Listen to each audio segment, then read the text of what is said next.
why we struggle to have hard conversations with people in our lives. When it comes to hard conversations, most of us, I know I was one of them, and I still work on that. It's so hard and it's so stressing to have those hard conversations with some people.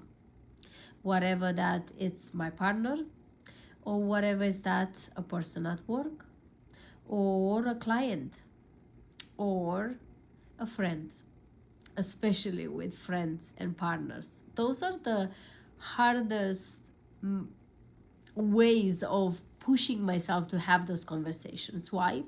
Because I grow up not knowing or seeing in my own family and on my own environment that hard conversation usually make people suffer and hurt people.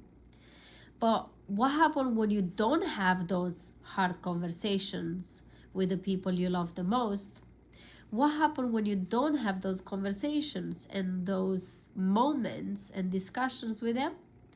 Usually the frustrations is built up and builds up, and you build up until one day you blow up on them when they least expect it. Or maybe someone does it to you. Maybe it sounds familiar to you as well. I give you an example. You have a puppy, and the puppy in the beginning, he pees anywhere because he doesn't know better. And you see the puppy peeing, but you're not saying anything because it's like, he's cute. I don't want to, yell at him. I feel bad if I do so. So you think that he's gonna figure out by himself, but he doesn't. And then in your mind, it's like, oh, I hate that he's peeing all over. I don't want him to pee all over. But you don't want to yell at him, or you don't want to tell him, or you don't want to put the effort to train him. And then a year later, your dog learned that it's okay to pee in the house. And a year later, you just blow on him and you pest with him, and then you take him back to the where you bought him from and say, oh, this is not a good dog. I can't have him. He's peeing all over my house. But let's be honest, whose fault is that the dog was peeing all over the house? Yours, because you didn't have that hard conversation, let's call it, with your dog. Ladies, let me have a conversation with you. And men, why not? Men for sure. But let me talk you from a lady to another lady. We have so many expectations from men, and then we get pissed with them because they don't do what we want.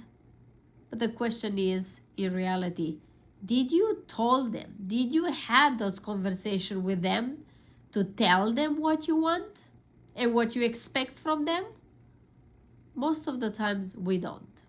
We think we do, or we hope they have some magical power, men in our life, to be able to dream, guess, and feel and know what we want. But they don't. They are humans just like us. And especially when a man cannot read your mind. If you don't tell them what you want, what you expect, they will not gonna do it. So don't think that you're building a frustration that why he's not doing this, he's not cleaning, he's not doing what I told him, or he's not doing what he should know better. I'm sure you ever used that phrase, or you heard that phrase used on you. They should know better, but they should? I don't think so. And I was one of those people too. I will frankly, openly, honestly say, I used to say that, but they should know better. They know who I am. They know what I like. No, they don't. Because the people in my life, they have their own problems and their own struggles. They cannot remember and know everything I want and I don't want, and I expect and I don't expect from them. It's my duty to tell them what I'm expecting from them, how I expect those things to be done, and if it's a deadline, with a deadline as well. Because otherwise, the problem and the discussions is coming and the conflicts are coming because I didn't communicate with them properly from the beginning. If I set my boundaries with my partner or with my team or the people I work with from the beginning, then for sure I will not have problems later. Maybe not big problems. Conversations and discussion, they're always going to be. But if I set up my boundaries from the very beginning and my expectations from the beginning, those people know what to expect from me. So then when it comes to things are not fulfilled the way I required or the way I wanted, I expected, they will know that there will be consequences. And the same, I am expecting other people to do the same with me. How can I know how to help someone? How can I know how to work with someone or deliver them what they really want in the way, the shape or form they wanted if they're not communicating back to me? And if they don't, it's my responsibility to ask questions. So if you struggle in your life having hard conversations with someone, ask yourself, where is this coming from? Did I ever had the conversations with them on the beginning? So I know we set up our, our base of where we are and what we want from each other, and not to get to the point when I have to have those hard conversations with those people. But most importantly, to know your own boundaries and to understand what you want and you don't want, and learn how to communicate that to the people around you. And when it comes to hard conversations, I can tell you this: as long as you come from your heart and you speak genuine, you're kind, you have compassion for the other person, because you don't know what they're going through, but also you form with who you are and what you hear and what you want to get out of this discussion, and your intention about what you're about to discuss, then that will change the layout of the whole hard conversation. When you are honest with someone and you say, look, and you speak just from your point of view, you're not there to finger point and blame people, and say, hey, this is where I'm at.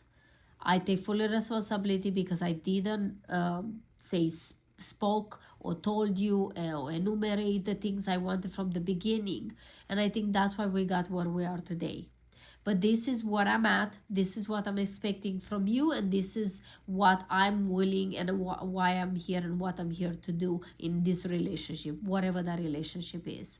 When you set those boundaries from the beginning, then you have less and less opportunity to get to the point to have those hard conversations, because the base and the rules or the statements of that relationship is already set. So take this in consideration next time when you have a conversation with someone, and make sure you are very open and honest and compassionate when you share your feedback towards that person. Thank you so much for watching. I will see you tomorrow. If you didn't subscribe yet, please subscribe. It will help me tremendously. If these videos helps you, please share them with other people.